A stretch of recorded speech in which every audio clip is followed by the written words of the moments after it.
Under what circumstances did these two men meet? And what were their hopes and fears about proclaiming their devotion to each other and coming out to the world? Our relationship and our marriage has withstood something no non-gay marriage could have ever withstood, with the press and the scrutiny and just the political aspect that came about. And I remember the same thing when Bob walked in that door. I didn't believe in love. I just thought, I told when I came out, I knew I was gay at a very young age, like I said, but I didn't really come out until after college. And when I felt more secure, and I was told by people within the gay community, well, there's no such thing as love. And I didn't understand that, and I thought, well, I want love. You know, just because I'm gay, I never gave up on the thought of having a family or any of those other things. And so Bob walked in the door, and it scared the hell out of me. And I spent the next year avoiding him.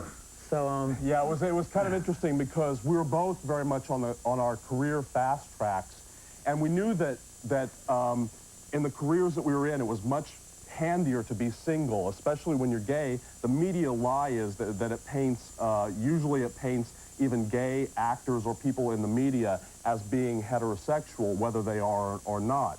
And so we knew that it was going to be much easier as far as developing a career in that direction. And the last thing either one of us was looking for was love at that time. But love always hits at the moment when you never expect it. And also, we ended up in the same acting conservatory. We ended up with the same acting teacher. And I remember I'd be leaving class, and I'd see Bob, and like I said, I was scared. I just thought, you know, it's hard enough being a gay person in society.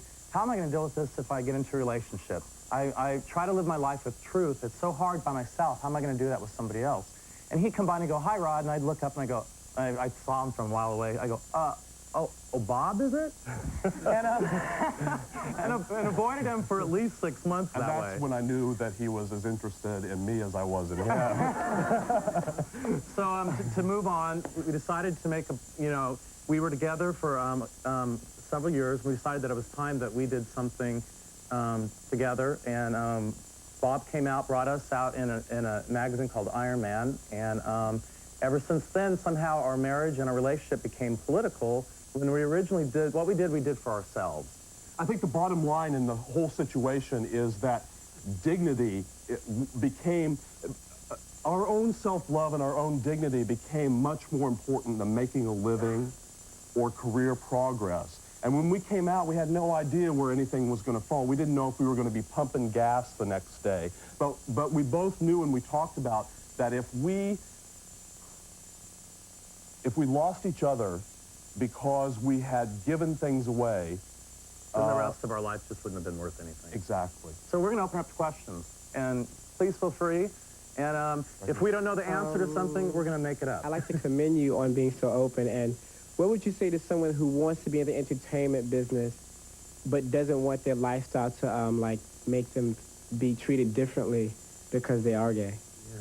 You know, I think it's a really hard position, and I certainly can't make that choice for other people, but I will say, until there are some people that are willing to understand that some things have to be put on the line, and unfortunately it's going to have to be us, we won't change what's coming on for the next generations.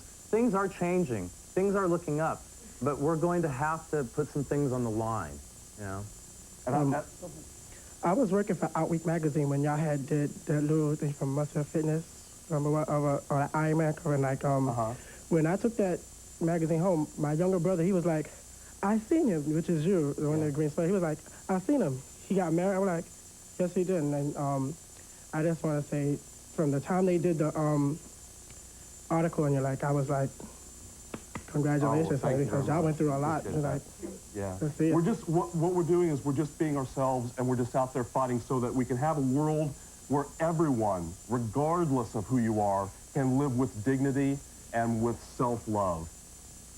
Yeah. Have you ever had relationships with a female? It says female like a dirty word or something. That's one thing I'd like to clear up for everyone here, too. Just because someone's gay or lesbian does not mean they hate men or women. I had a relationship with a woman for a very long time. It was unnatural for me. This was someone I cared for. It was not that, it is not that I could not function sexually.